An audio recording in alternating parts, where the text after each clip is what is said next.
Bapak, Ibu, saudara-saudari yang terkasih, salam jumpa kembali dalam Renungan Harian Katolik Rabu 7 Desember 2022. Belajar daripadaku.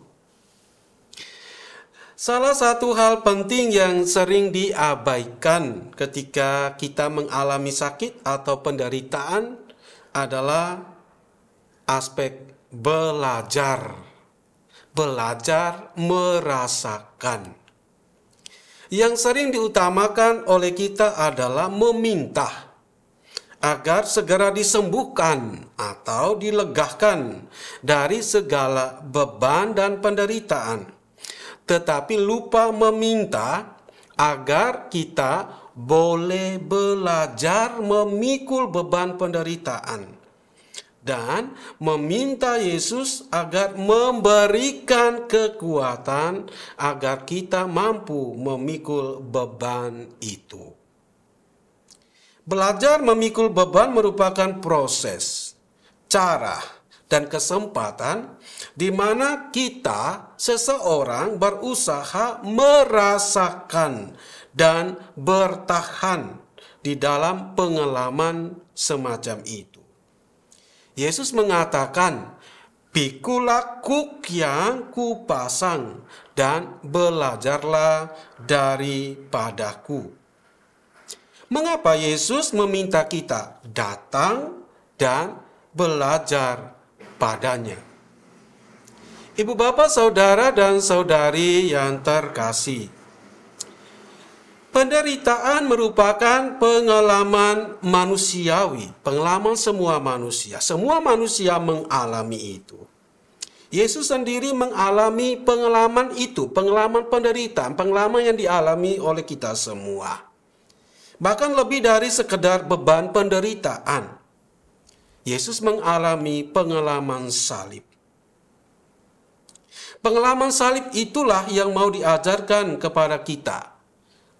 Yang mau diajarkan oleh Yesus adalah bagaimana memikul salib dengan rendah hati. Kerendahan hati yang menjadi semangat utama. Itulah yang mau diajarkan Yesus. Kita bersedia untuk diajarkan, kita belajar untuk bersikap rendah hati. Yesus sendiri merendahkan diri, bahkan menjadi orang yang terhina. Kita menjadi rela memikul beban jika kita cukup memiliki kerendahan hati. Seandainya kita tidak cukup memiliki kerendahan hati, maka kita akan enggan melakukan seperti meminta maaf jika bersalah. Jika enggan meminta maaf, maka beban perasaan bersalah akan terbawa-bawa sampai lanjut usia. Atau jika terkena dampak bangkrut dalam usaha, kita akan mudah berusaha lagi dari titik terendah. Dan disitulah kita mulai belajar bagaimana merasakan sebagai orang yang tidak memiliki apa-apa. Hal ini dapat berlaku untuk semua masalah dan beban hidup. Jika kita cukup rendah hati, maka sebesar apapun penderitaan dan masalah yang kita hadapi, akan mudah kita pikul.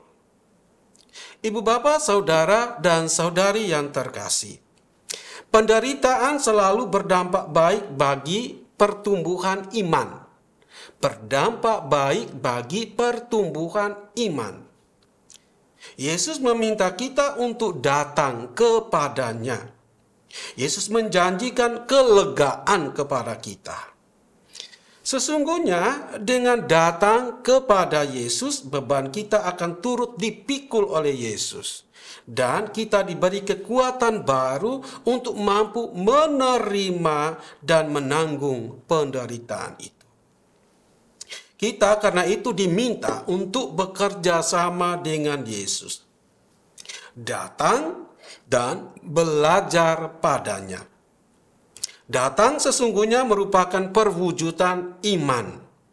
Hanya dengan datang kepadanya, iman kita dipulihkan. Ada banyak orang yang dapat kita jadikan teman dan sahabat di saat kita menderita. Mereka itulah yang dipakai Tuhan dan diutus Tuhan bagi kita. Iman selalu beraspek keterlibatan. Kita tentu diminta untuk bekerja sama dengan Tuhan dan membuka hati terhadap cara Tuhan di dalam membantu meringankan beban hidup kita. Tuhan bisa menggunakan sesama kita untuk membantu kita. Sekarang tinggal kita sendiri. Bagaimana kita membuka hati untuk bantuan-bantuan apapun dari sesama kita itu. Semakin kita terbuka kepada Tuhan, semakin kita berusaha untuk terbuka kepada sesama yang berniat baik kepada kita, tanpa ada curiga dan prasangka buruk. Mari datanglah kepada Yesus dan belajarlah daripadanya. Tuhan memberkati.